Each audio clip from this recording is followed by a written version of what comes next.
The members could introduce themselves, starting with Representative Smith. Thank you, Chairman. Good morning, everybody. Thank you all for coming, and I am Representative Brine Smith. I live in Punxsutawney, Pennsylvania, and represent Jefferson and Northern Indiana County, District 66. Thank you. Good morning. I'm Mike Armanini. I'm from the 75th District, which comprises of Elk and Clearfield counties. Good morning, Representative Jake Vanna, 4th Legislative District. I represent Erie County and haven't been here since I was 12 years old. It's pretty cool to be back here now, hanging out with y'all. Representative Josh Kale, Beaver, Washington counties. Representative Lee James. I represent all of Venango County and Titusville and 4 townships just a little bit north of that. Good morning, Donna Oberlander, State Representative for the 63rd, which includes all of Clarion and part of Armstrong. And like Representative Banta, it's good to be back. I was here in 4th grade for a field trip, but been here many other times. Good morning, everyone. Representative Marty Causer. I represent McKean, Potter, and Cameron counties, and also serve as the Republican chairman of the House Environmental Resources and Energy Committee. Good morning, Representative Brad Roy. I represent District Number 6, which is part of Western and Central Crawford County, as well as a little bit of Western Erie County. I live right outside of Meadville, so I'm over here once in a while. I had my nephew over here about a month ago, and he was really interested, a little 8-year-old boy, so it's good to keep young people interested in stuff like this.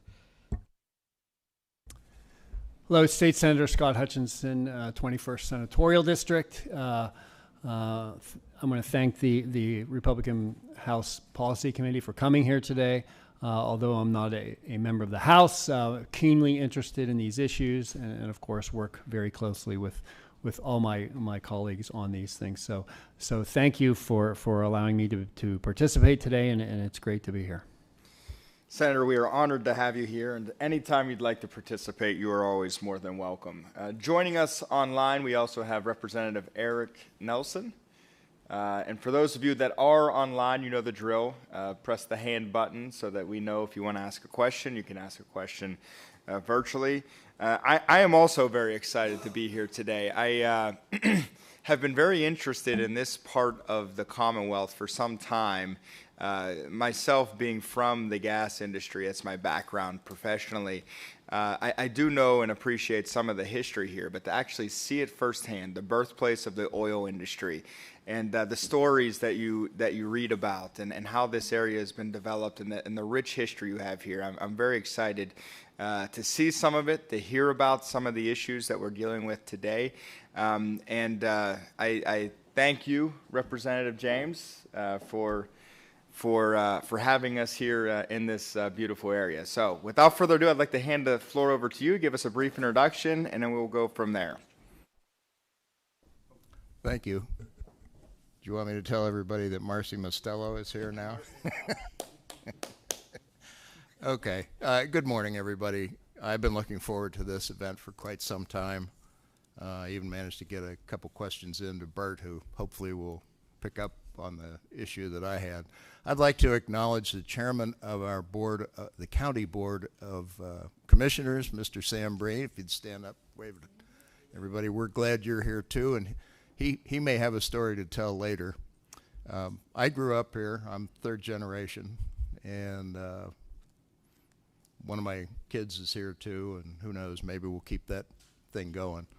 But oil and gas are in our blood around here, and I'm real interested in some of the science and the other geologic background, so I'll stop talking and let Bert take over. All right.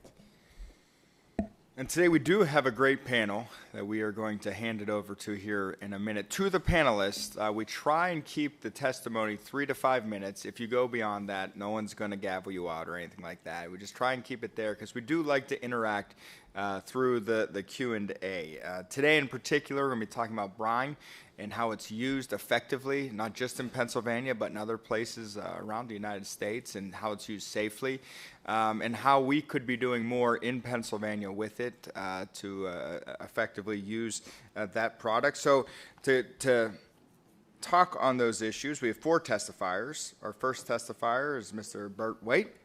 Thank you for being here. We also have Jim Trussell, a supervisor of Hamlin Township. We have David McLean, a supervisor with Keating Township, and Steve Goodwill.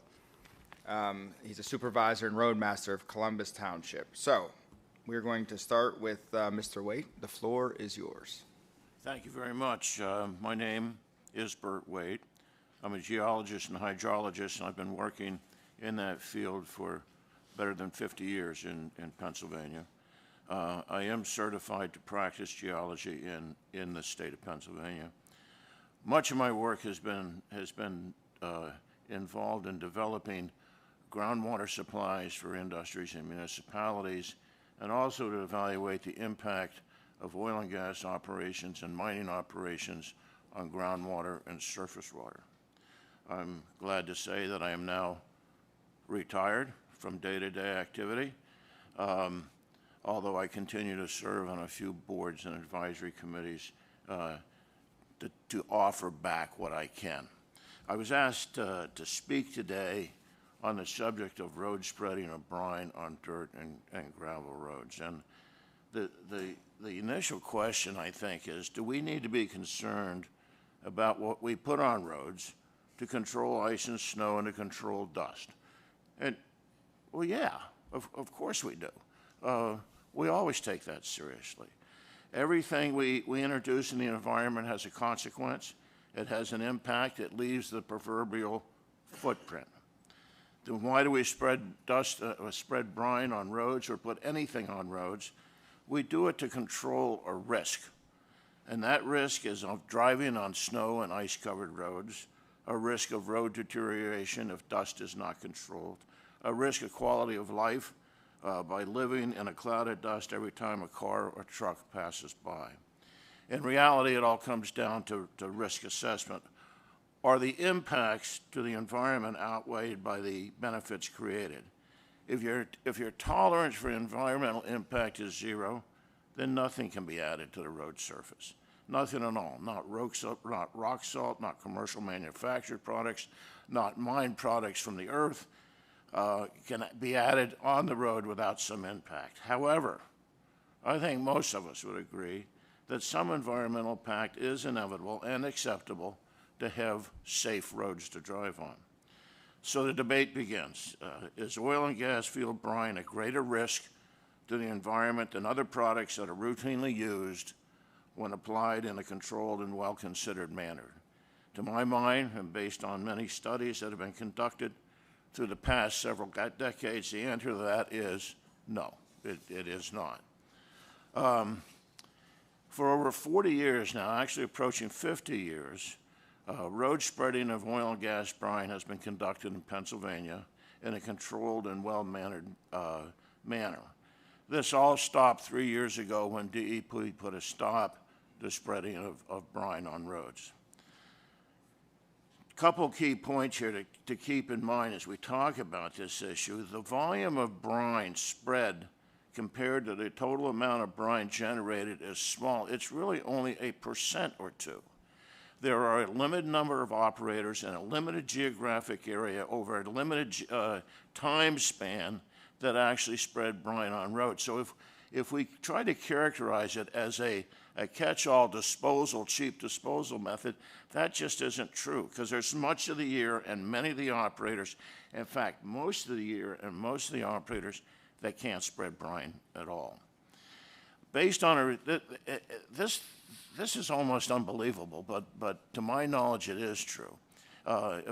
Digging through the DEP files online is a difficult task, particularly if you're from the outside and not in the inside of DEP. But we have tried to do that. We've tried very hard to do that. And we have found that based on all of the DEP files that we've looked at, there has not been one violation issued for environmental harm as a result of spreading brine on roads. That's a big statement. I would have expected some. There should have been something that went wrong somewhere, but there is not one documented case of a serious environmental problem in the DEP files associated with spreading brine on roads. There have been 4 major studies that have been conducted in the last decade. Believe me, I've read them all, I've looked at them all, I authored one of them. And I'm not going to go through all of those. But it kind of started in 1996 when DEP conducted a field study that included the installation of monitoring wells and liximeters and soil sampling and testing of brine to analyze the impact of spreading brine on the gravel and dirt roads. The end of the study came to a simple conclusion that if applied in a controlled and regulated manner, oil and gas brine can be spread on the roads without undue harm. It was the initial study, and it was a good study. It was a field study. It was actual real data from the field. In 1997, and I have to talk about this one, but in 1997, another field study was conducted that we refer to as the Peterson study. You remember Senator Peterson, and he was deeply involved in oil and gas activities. He gained funding for this, and it was actually a joint effort between DEP, industry, and the consulting group. I was part of that consulting group. For years and years, oil and gas operators have taken their brine and put it in a pit next to the well site and let it soak into the ground. And when you went out into the field and looked around, there wasn't a lot of noticeable impact of doing that. So the operators believed that's okay. Well, we did a study to find out if that was okay or if that is okay. And you know what we found out? Lo and behold, that if you dump enough brine in a single spot on the ground over decades, it will indeed impact the environment. It will impact groundwater. The salt content will go up. That study was done cooperatively with operators, DEP, and consultants, and it led to the understanding that no, that is not an acceptable way to manage brine. And that activity stopped. And it stopped without a lot of fuss, a lot of debate, a lot of pushback, a lot of fighting, because the science indicated that no, that wasn't the way we can do this, and the operators accepted that. In 2020, Penn State University conducted a laboratory study on the effects of brine that's used to stabilize dirt and gravel roads. Their findings have been seriously challenged, and it is at odds with many township supervisors and roadmasters that use brine, and most of them can attest to that. I don't know what these gentlemen next to me are going to say today, and if they disagree with me, fine, I want to hear that. But we have found that the Penn State study actually made a flat statement that adding brine to the road, to a dirt road, is no more effective than putting fresh water on the road. And this was based on laboratory testing that was developed and designed by Penn State in their laboratory research department. That was so contradictory to what I had seen in my lifetime, in my working, and what I have learned from talking to township supervisors and roadmasters, and what I learned when I talked to operators that actually spread the brine on the road, that question begged to be addressed, and it was not. So that's kind of still out there. The Penn State study says it doesn't do anything. Others would debate that have been living the issue for years and years, up to 50 years in the field. In 2022, Penn State conducted another study. And that study concluded that brine was just as effective and no more harmful to the environment than commercial products. If you see a contradiction in that, so do I. And I'm not trying to be unkind to Penn State. I know the people that did this study are smart, good people. They mean well. They got it wrong. I think, well, these gentlemen may prove me wrong, but I think that brine is beneficial and is no more harmful than commercial products. And Penn State has agreed with that. Oil and gas field brine is effective in control. This is kind of my conclusion, okay? Oil and gas field brine is effective in controlling dust on dirt roads. It absolutely is. Oil and gas field brine is no more threatening to the environment than commercial products now on the market. Oil and gas field brine is often donated to townships on a no-cost basis, making a win-win for the producer of the brine and the townships that need to try to take care of their roads in a proper manner. So I'll stop there. Mr. Trussell? Yes, I'm James Truss. I'm with Hamlin Township in McKean County. I would like to thank you for having us here today. I've been a supervisor since 2014. Up until 2017, our township utilized conventional well brine on approximately 2.85 miles in our township for dust suppression, following the regulations that were set forth by the DEP. Not only did this benefit our residents and users of the roads in the township, but also our local oil companies. It was, as Bert has said, a win-win situation. However, since the moratorium on brine spreading came into effect, the dust issue has been difficult to deal with. We have tried calcium chloride, which is a high cost and has had very little effect. It does not last near as long as the brine does. Many complaints come in each year, primarily from those residents that live on the roads. I also have a letter I'm going to read here in a minute referring to a farm owned by a young couple down there. Their farm in particular has dust getting into the cracks of the barn. It affects the hay that they have for feeding their horses, which renders it unusable. Each year we apply for DCD and multimodal grants through PennDOT, but so far for paving of these roads, but so far we have been denied. This has gone on for about 4 years now. If the ban on brine spreading were to be lifted, it would be a great benefit to our township. So the letter comes from one of our residents, Heather McKean, to whom this may concern. The purpose of this letter is to describe some issues we have dealt with while living on a dirt and gravel road in Hamlin Township, McKean County, Pennsylvania. When we purchased our house in 2002, the road was paved and rather well maintained. I cannot recall the exact year the road was taken back to a dirt and gravel base, but it has significantly impacted our home and farm. In 2021, we were able to construct a barn on our property to house our horses. The dust from the road continually aggravates my mare, which has a rather constant cough since moving her to our farm. Additionally, each year we have to throw away at least 100 bales of hay from the loft of our barn due to dust accumulation from the road. Haying season begins in June in our area, and we have to put hay in the loft as it is baled from local farmers in order to have enough hay for the winter. The hot, dry weather in the summer creates an alarming amount of dust from the road. In 2021, the value of the hay we had was $3 a bale. In 2022 and 23, the price went to $8 a bale.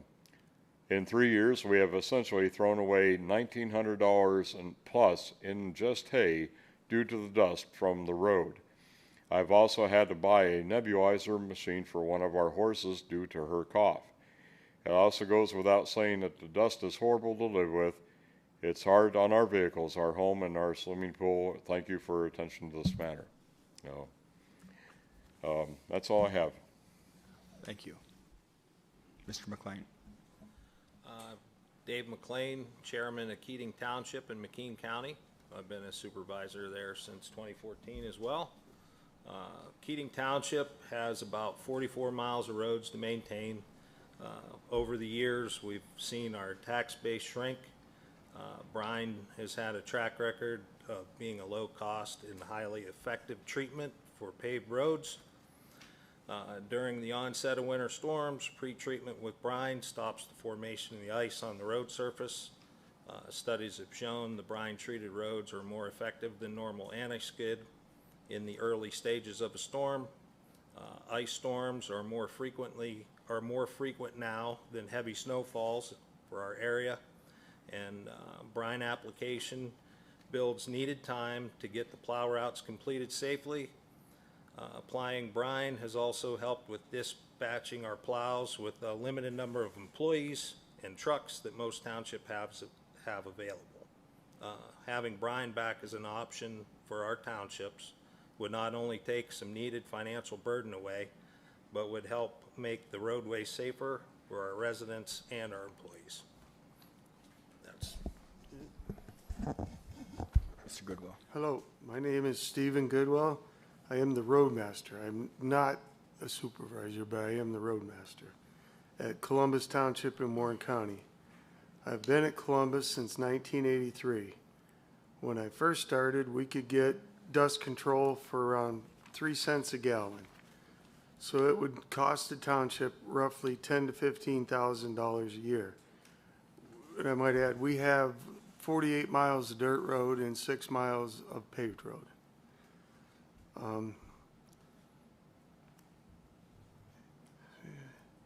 Now, at today's cost, if we were to use the liquid brine that you can buy, it'd be $45,000 to $55,000.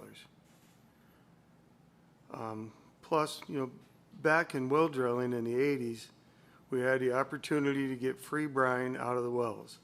It worked really well, except most of the trucks at that time would have to get out of the cab, go to the back of the truck, and open the valve, and then run back to the cab, get in and go, which left too much brine at the beginning of the road and too much brine at the end of the road. But we have always graded our roads before we ever did any dust control, so there was always enough loose material. It didn't run in the ditch.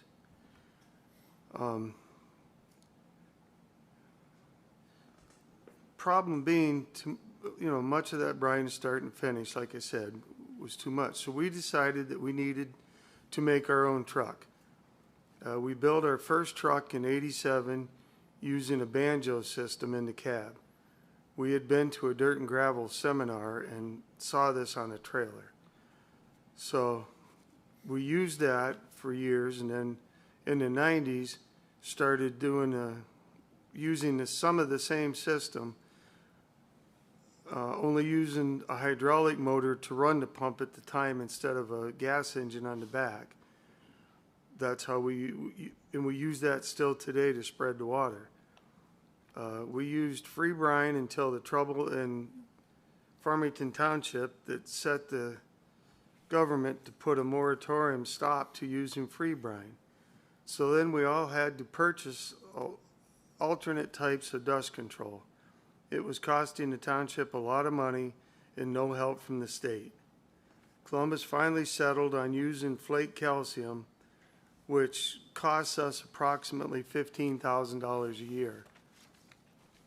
And I might add to that, we had to buy a spreader to spread the flake calcium, because if you put it in anything but an auger spreader, you waste too much, which was $6,000 more. Our neighboring township, they have about the same amount of roads, and the cost to them was about $50,000. We apply with that small V-type spreader, the calcium. It takes approximately 23 to 24 bags per mile. It works very well, much better than with some rain. The biggest problem with the system is it is very time consuming. We would be very much behind supporting the use and using well brine again. Our government in Harrisburg, they just don't understand the dust that we have in this part of the state.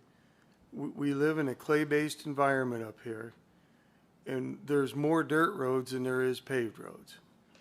And we have a lot of residents that dislike dust. Not only that, the dust blowing through the airs is dollars and cents that cost the township to replace our gravel.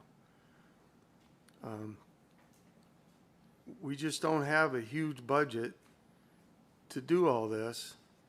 And our township neighbors New York State. And some of our residents ask, why don't we use pavement like they do in New York? Well, New York has a program called CHIPS.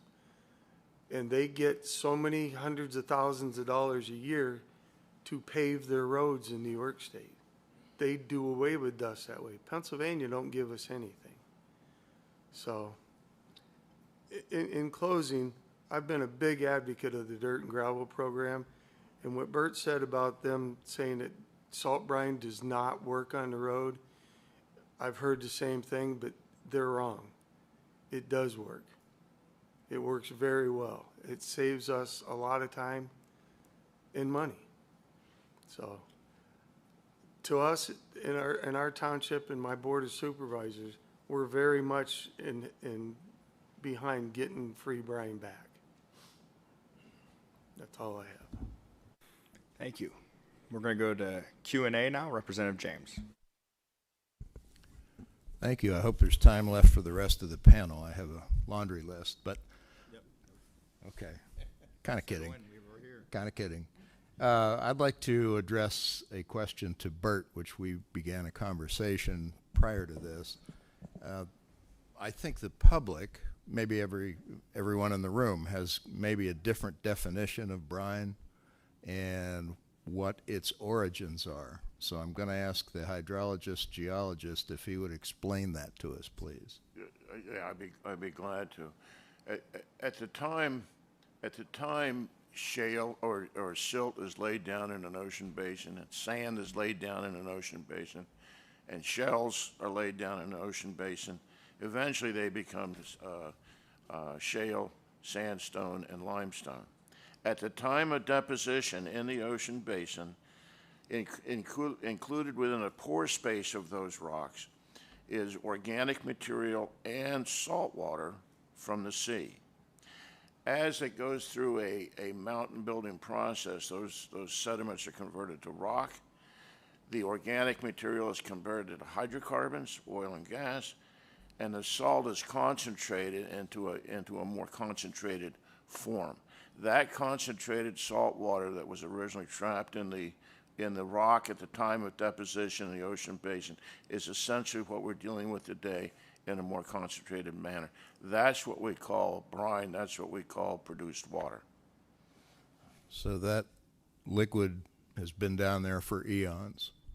Yes, sir. Exactly right. What is the essential difference between brine and, let's say, the liquid salt that PennDOT has used in the winter occasionally? At times, I'm not entirely sure what PennDOT uses all the time, but the basic elements that's conducive to melting snow and ice and controlling dust and in the summertime is salts, sodium chloride, calcium chloride. It's those elements that do what we want to do, and they're essentially the same. Okay. One more? Yep. Okay. Earlier, I was also talking to our chairman, Mr. Sam Brine, and I believe he either has a question or a story he'd like to share with us affecting Venango County. Is that true?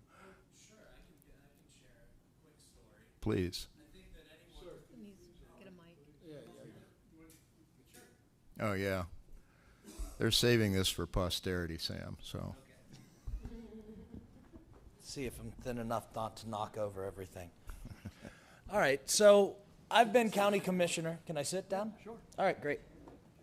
You may as well stay there. Yeah, all right. So I think every township supervisor here knows that they get calls from constituents about dusty roads, right? Now, the first day that I was in office as a county commissioner was in 2020. Literally, my first call that I got from a constituent was them complaining about the amount of dust that they got from their roads that infiltrated their house, affected their breathing. And I thought, maybe this is a one-off. You live on a dirt road, there's going to be dust. The county only owns one road. It's a paved road. It's at the airport. So I also thought, why are you calling the county about it? Over the years, now it's been 4.5 years I've been commissioner, I'm not kidding you, despite the fact that the county owns no roads, the number one issue that we get calls from constituents to my office about is about dust control on their roads.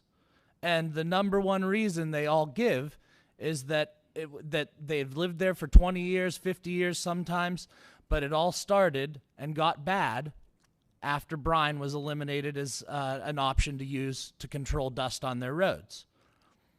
So obviously for me, in a county, representing and talking to a lot of the townships and township supervisors, even though we don't own any roads in the county, it is an issue that's very important to our constituents. They know it. They see the difference that's been made.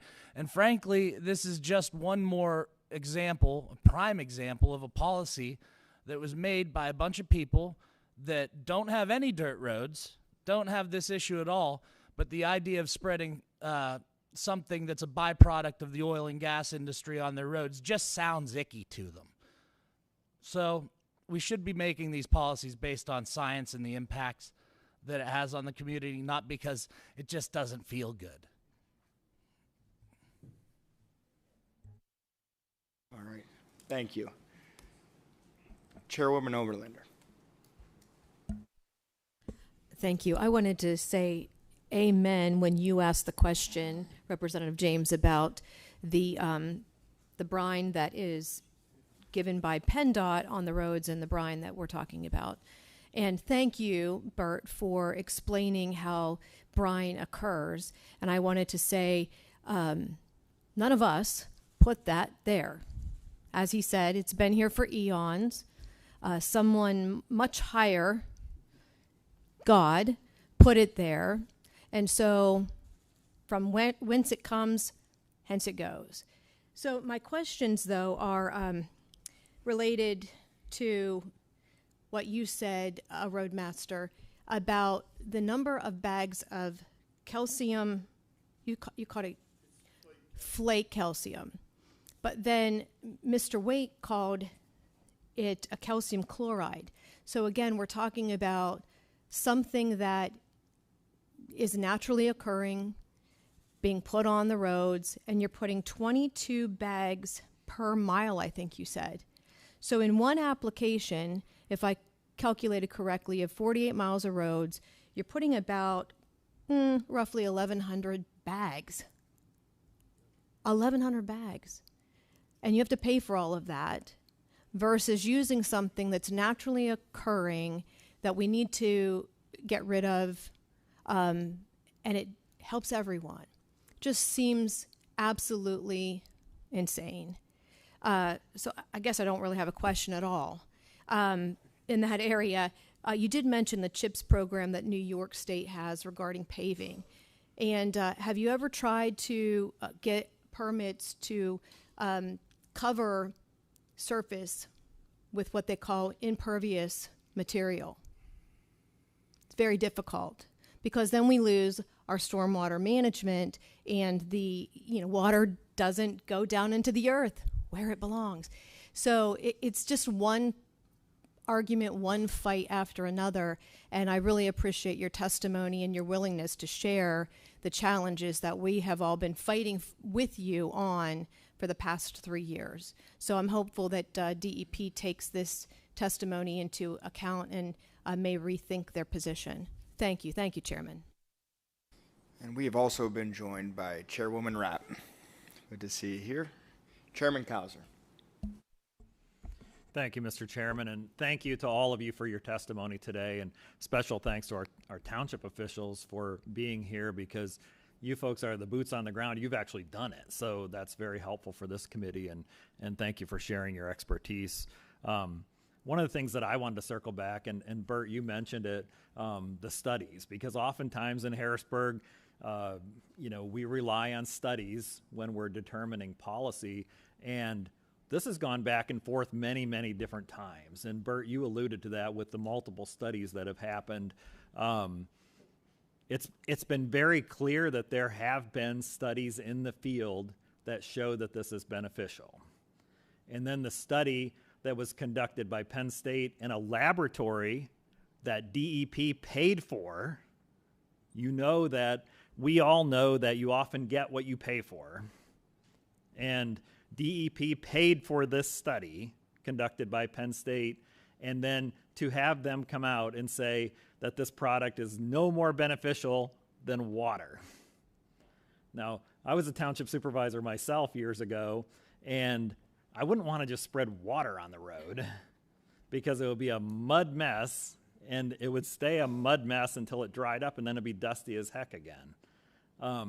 Bert, I was hoping that you could elaborate a little bit more on the study that Penn State conducted, and you alluded to the fact that there's been a lot of disagreement on that study, and maybe you could point out some of the disagreement that we have with the study.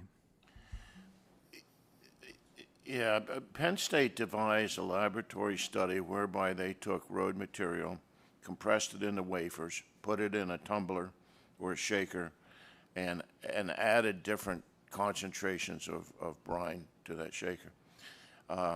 And then let it dry and evaluated how much dust came off it.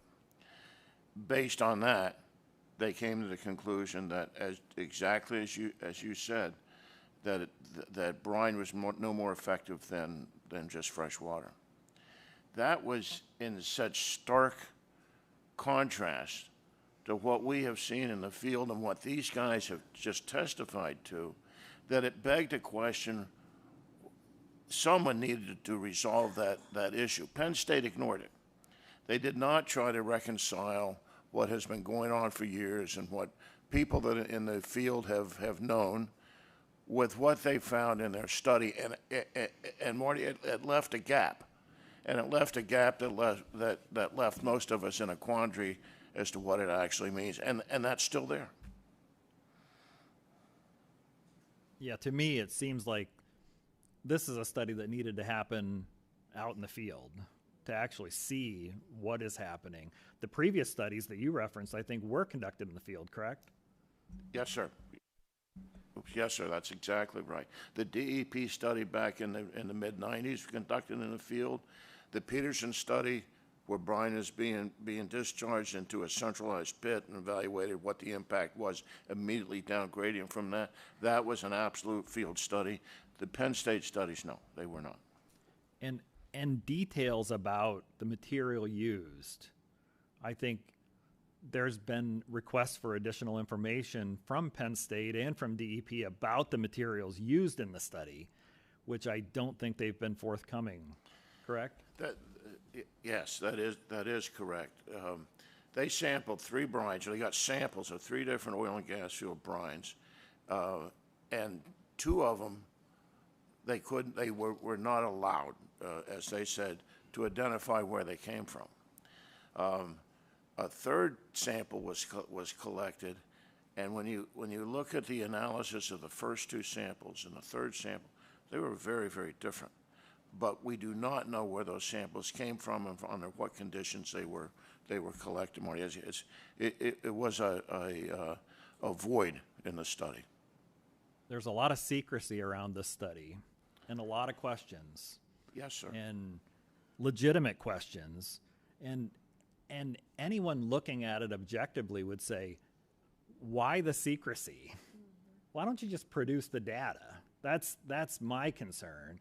And the only thing I can circle back to is the fact that they got what they paid for. And I do have one subsequent question if there's time. To the township supervisors and township officials, there's this conception, or I believe it's a misconception with some folks, that you're just taking a truck with a tank on the back and going up the road and opening the valve and just dumping it everywhere, and which is not accurate. You don't want to apply excessive material. I know that. Can you walk through the process of how you prepare the road and exactly how you put it down back when you were able to do it? What I do is, first of all, I grade the road. I make 5 to 6 passes, cut passes, roll it into the center. I cuff it off. I put my crown in. The truck that we used back when we could get brine, I either got it out of a storage tank or I went to the wellhead, loaded it out of the tank. It's all done right here beside me. I can shut it off, start it. Everything is done within inches of my hand. We don't get it on the pavement. We don't go across creeks. I do spread across sluice pipes because there's nothing in them most of the time. But if there's a creek on the road or water of any kind, I don't do it. I shut it off and go over it like you're supposed to. It's very safe. We don't apply any brine unless the road is graded first. You have to have at least, according to DEP, 3/4 of an inch loose material. And that's how we've done it for years. I've kept records. I know every road I did. I know the dates I've done them. I know how many gallons I apply. I've always kept that. That spreading permit I had to apply for through DEP. It's in my name. It wasn't in Columbus Township's name. It was in my name. And I didn't want any issues. So we've always been very, very careful. Thank you for explaining that. Because we know there's actually a process. We know that you're not misapplying or over-applying the material. And as a former township supervisor, I know how beneficial it is because I've seen it myself. It hardens the road up like a rock. In my own township, my township got a letter from DEP a few years ago because a resident complained about the dust. They got a letter saying you have to rectify this in 15 days. But yet they took away all their ability to fix the issue. So 15 days, how are they supposed to solve the issue? And so in rural Pennsylvania, we know that this is a big issue, and it's dust pollution. That dust that's flying in the air is hazardous to people's health, and you folks were controlling that dust to benefit people's health. And so this is a major issue, and I appreciate your testimony here today. Thank you. Chairman Roy. Thank you, Mr. Chairman, and thank you, gentlemen, for being here today as well. I live on a dirt road, so I can relate firsthand. I live right outside of Meadville. It seems like my township is doing less, which I assume all townships are because it's so expensive now. But what do you estimate? Are you doing half as much dust control, a fourth as much? What are you guys doing since it's so expensive to do it now?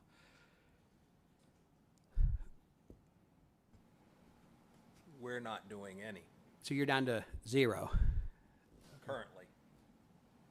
And because I a lot of my legislative district, I travel on dirt roads a lot, and I don't have any proof, but it just seems like almost every township is doing significantly less than they used to. And it is a big problem. Now, this part, I don't know how to solve this, but I estimate that probably at least 1/4 of all the representatives in the Pennsylvania House have never been on a dirt road before. I mean, we have a lot of people that, obviously live in Philly and Scranton and Allentown and Reading. And then I estimate it's likely that half of the members of the PA House have not been on a dirt road this year. I mean, most Pennsylvanians live in urban and suburban areas. Even people that live in the rural areas, a lot of them live on 27 or 408 or so, and they're not even on dirt roads. So I think all of us, supervisors, legislators, I think we all need to continue to advocate about this problem because this problem does not impact most people in Pennsylvania, but it certainly impacts us in our area. So I think we all have to be a little bit louder. But one last thing I want to say is, and it seems like these two are not related, but they are. A lot of townships everywhere are experiencing a decrease in the number of volunteer firefighters and volunteer EMTs. So a lot of townships are looking at supplementing volunteer departments with a small paid crew. Well, all of you, if you try to pay for this commercial product, the money that you pay for that would pay for at least to have one full-time firefighter that could at least get the fire engine or get the ambulance to the scene, waiting for the rest of the guys to show up.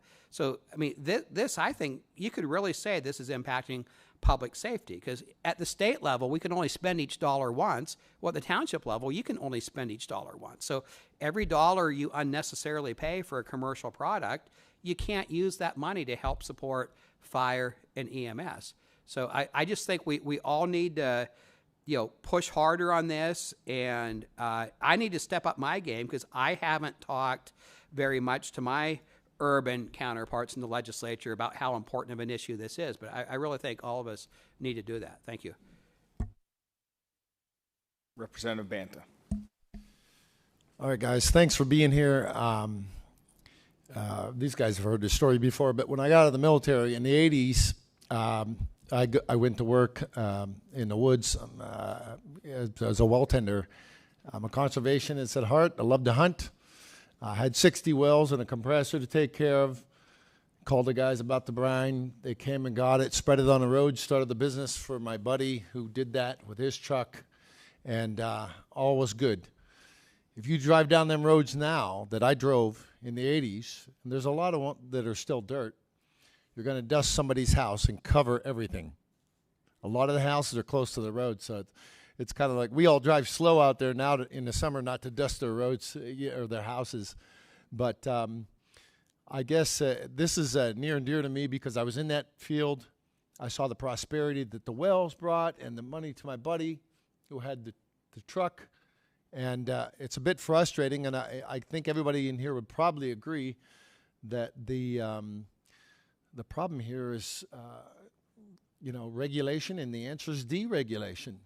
To get us back to where you guys can use that brine out of the wells. Within a year ago, I went up to French Creek and I pulled out a hellbender out of the water, and the Fish and Boat Commission told me, he said, that French Creek, that means it's very healthy water. So from the 80s till now,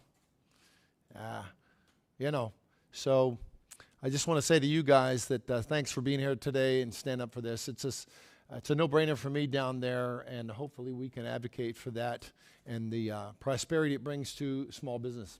Thanks for being here. Representative Armanini. Thank you, Chairman Kill, and thank everyone for the information that you gave us. It's amazing. With Chairman Kauser, I'm on the Environmental Resource Committee with him, and we had a hearing on brine in Harrisburg, and everything that was said here today, was not able to be mentioned at that hearing. So, of course, they're coming in with their very far prohibition against brine. But, really what they're still trying to do is we have a group in Pennsylvania who basically wants to get rid of natural gas, oil, and coal.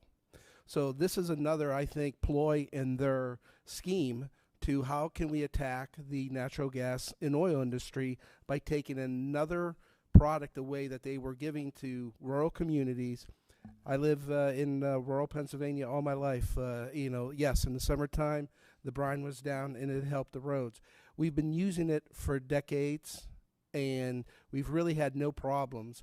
And, Mr. Waite, with your 50 years of experience, what would you say has improved since the 80s as far as water quality and supervisors? Have we ran into, because of what they're saying on using brine, is affecting our water sources and so forth? And how you mentioned, Mr. Goodwill, that you stop the process when you're going over a creek. And when we're in Harrisburg, we have someone like Chairman Roy said, stating that this is hurting groundwater and so forth, and they're trying to give facts that are not correct because that's not being done, and they're making the conclusion to whereas we're sitting here today, stating that this is 100% wrong. And it's a shame that this is continuing, because we know in Pennsylvania we are suffering with our economy by killing these three great industries with fossil fuels. Our governor's touting, we need jobs, we need to bring in this.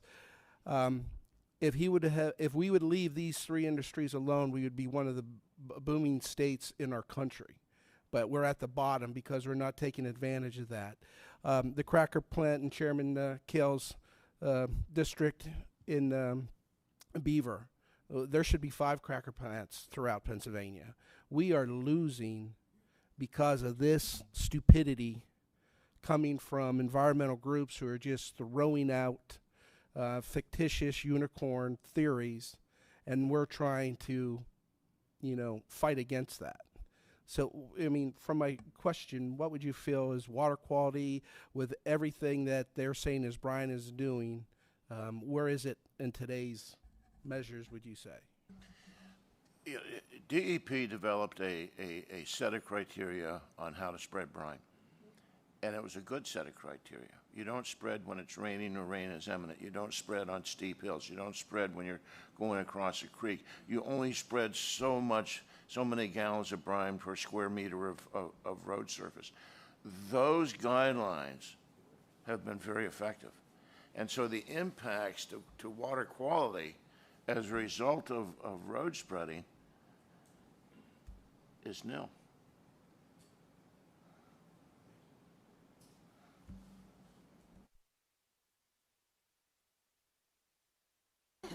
Senator Hutchinson. Thank you all. Some great hands-on and practical testimony today, and I appreciate all of you willing to step forward. One thing I wanted to clarify, particularly for those who I think probably everybody here understands this, but for those out there in TV land, quote unquote, the fact that we are talking about brine from conventional undeep wells today. We are not talking about Marcellus depth brine, which is a totally different product. Nobody is advocating for using that straight on road spreading. We are talking about the conventional wells and the brine that's associated with those, and that's why it's important that we know, as Representative Kauser mentioned earlier, know where the other brine supply came from to do this the most recent Penn State study. I did want to ask our township supervisors. I don't know if you're active in your state association township supervisors. I was curious if the association has weighed in on this. This seems like it would be a big issue for many townships.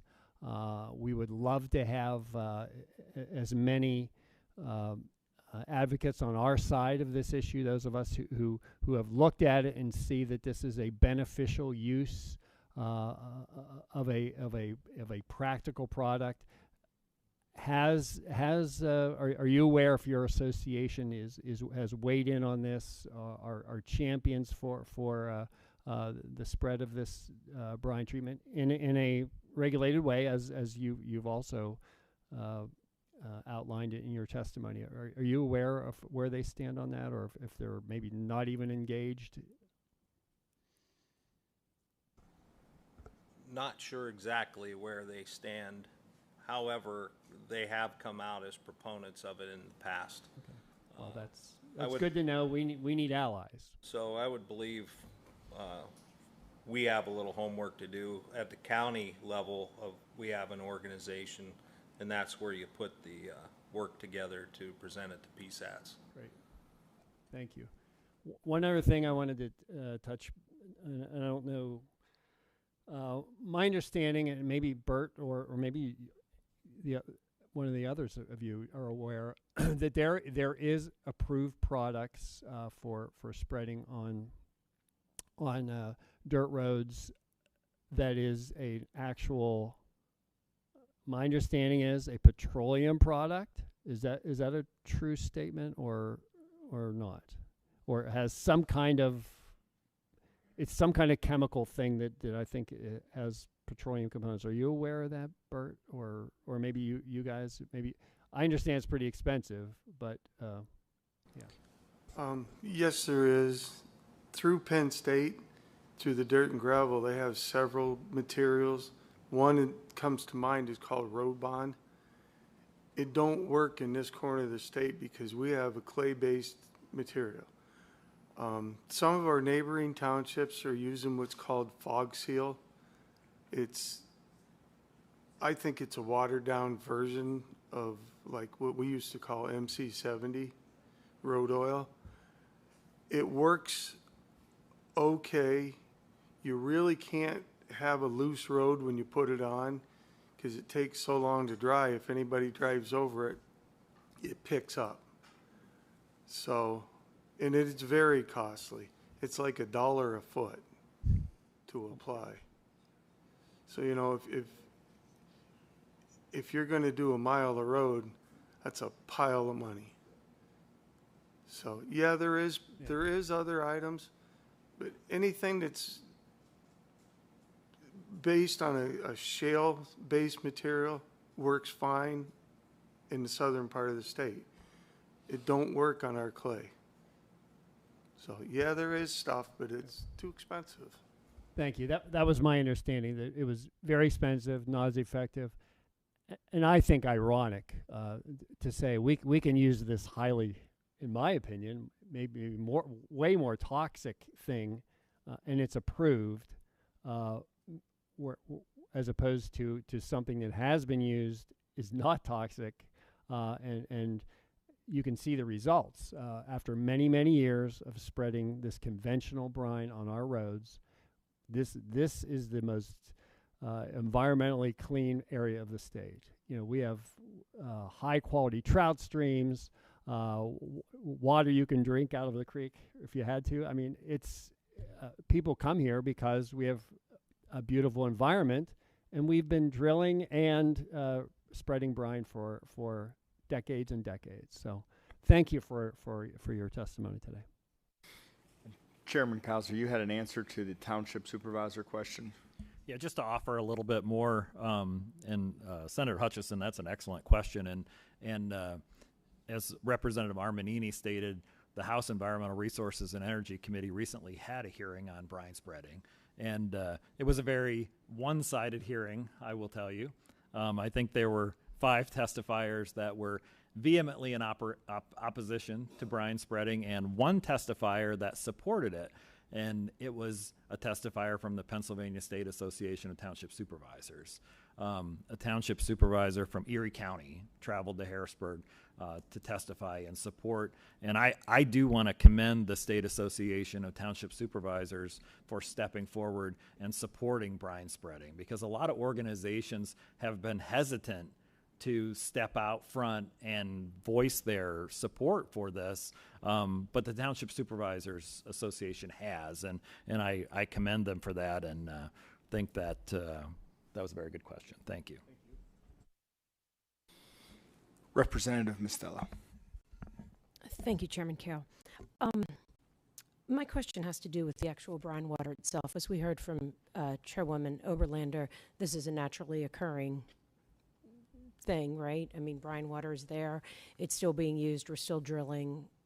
What is happening with the brine water now that it's not being used on the roads? Where is it going? How is it being discarded?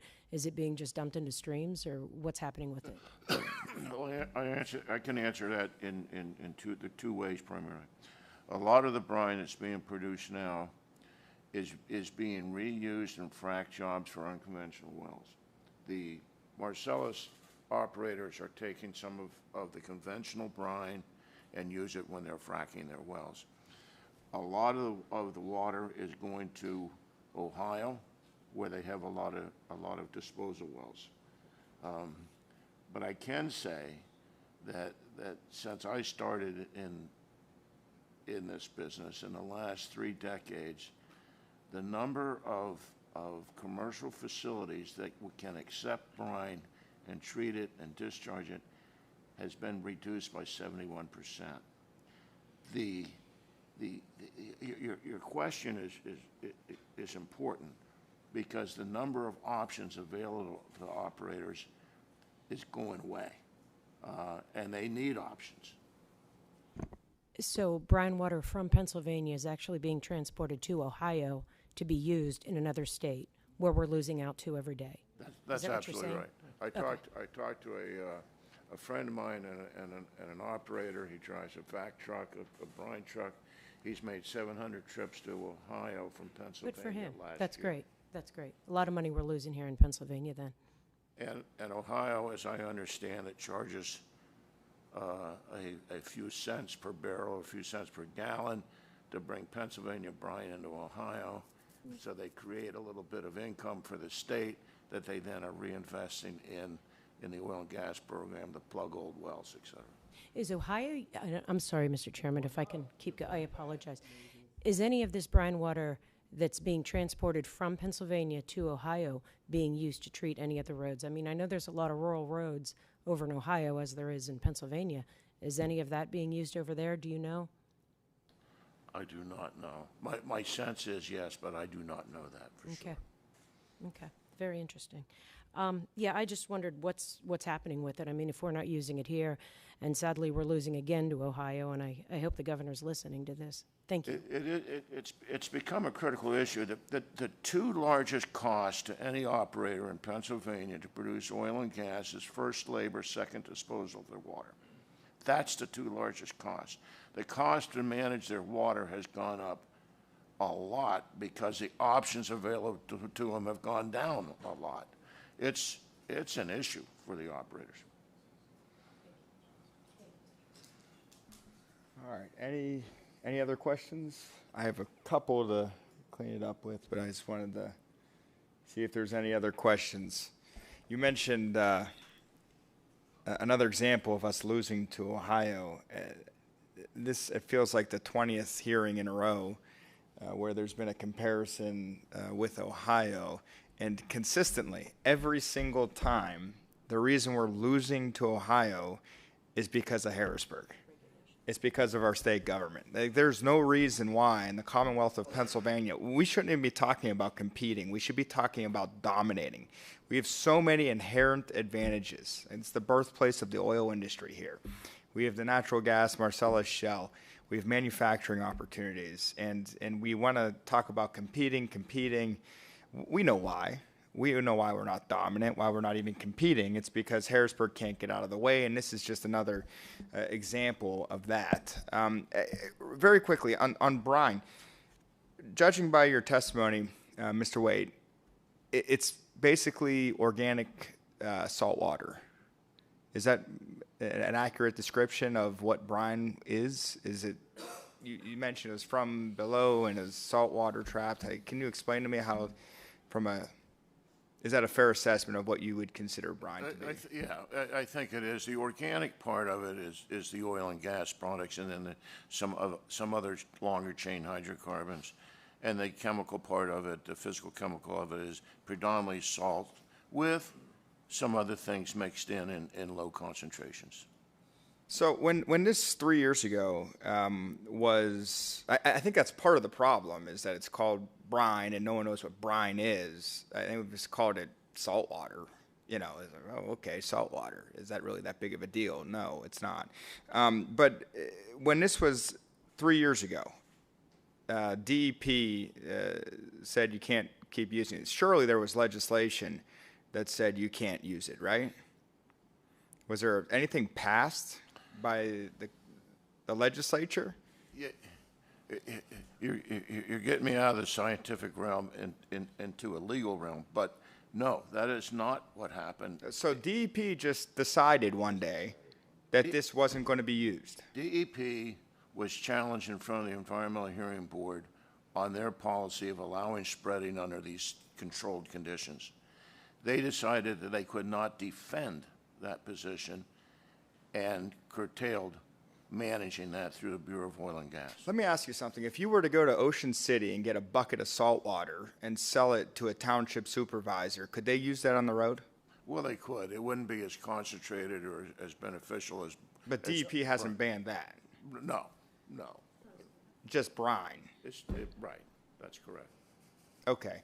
The pesticides that PennDOT uses on the side of the road, the clear grass that grows long and other vegetation, that's okay? DEP doesn't have a problem with those types of Roundup-type pesticides on the side of the road? Apparently. And you would imagine the chemical makeup of those products, I'm not asking you to jump into this because it's, are not nearly as safe as the salt water that is being used on the road in rural parts of the state. I do think it's important to note the difference between, and this was noted earlier, the brine coming out of the salt water. Let me start using my own language. The salt water coming out of the Marcellus Shale as opposed to the shallow conventional shells. There's certainly a difference. What is the health opposition to usage of brine or salt water? What is the health ramifications that they allege? What do they claim is the problem with this? Well, the naysayers claim a lot of things. Health impacts, cancer rates going up, impact to the water, contamination of water. They claim a lot of things. I can't substantiate any of them. And the studies show that that's, I mean, you mentioned a couple of the different studies. At worst, the studies are saying it's not effective to do what you set out to do. Right. And clearly it is effective, judging by the personal experience that many of us on here have had and you all have had in a more extensive way. And these studies are coming from predominantly from Penn State, as you mentioned earlier, which these university studies in the energy space, they have been anything but dependable. We've had all kinds of problems with the University of Pittsburgh and their studies on the natural gas industry, coming to conclusions on an issue before they even studied the issue, which is fascinating. Look, I really appreciate you all coming here today and explaining this to us. To the supervisors, thank you for what you guys do. It is a thankless job being a supervisor. Before I was a legislator, I used to represent a couple of different boroughs, and I kind of had a front row seat to the work that you do, and it's a very important job. And I appreciate you giving us more insight into this particular issue. So without further ado, I'd like to give the floor back to Representative Chairman James. And if you would like to give a closing remark, and I'll give a brief closing, and we will go from there.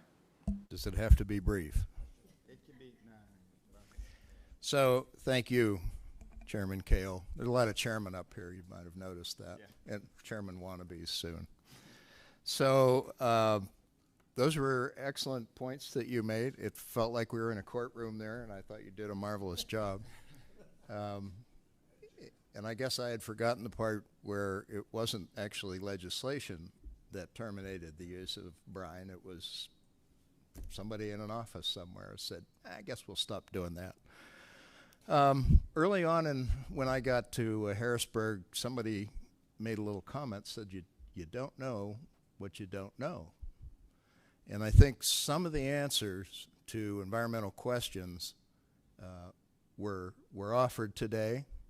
And it's my hope that this 1 hour program, approximately 1 hour program, is witnessed by certain persons down in Harrisburg. And there is one good guy down there on the opposition, and he's sort of my go-to guy when I need to better understand what the environmentalist position is. And I don't want to use any names, so I'll just make one up. Let's call him Greg. So I hope that Greg has a moment to look at all this and know that he has my respect, because he does have a lot of answers. But in certain cases, you don't know what you don't know. And in this case, it's been told by practical application, people, boots on the ground, that spreading brine from conventional wells, not unconventional, is beneficial, is less expensive, is effective in suppression of dust and helping with icy roadways, which they don't have that so much in urban areas, but we have it up here every winter. So I think most of the people on this panel are in favor of changing that regulation, and hopefully DEP will give that some serious consideration. I too want to offer my thanks to all four of you gentlemen and everyone else in the room who is interested in the outcome. And that's it for me. Anybody else? Thank you, Mr. Chairman. And I do want to make note that this region in the House of Representatives has tremendous representation on these issues, on the conventional well issues, on brine. Chairman Causer has been a leader, along with Chairwoman Rapp and Chairwoman Oberlander. you guys have been great informing us. I come from a region where the Marcellus Shale is the big play. There isn't as much conventional work anymore, and they have explained to me, not just on this issue, but the need for different regulatory schemes and different issues. And the work that your associations do is very effective as well. So you have good representation. Hopefully hearings like this can get the word out. We can keep driving an agenda that makes sense for every corner of the Commonwealth, including this one. So thank you for being here. Our next policy committee hearing takes place on Thursday, August 1st, on a topic of association health plans. Now, we have a very diverse topics that we cover. We'll be in Allegheny County. The hearing will be hosted by Representative Valerie Gatos. Until then, this committee is adjourned.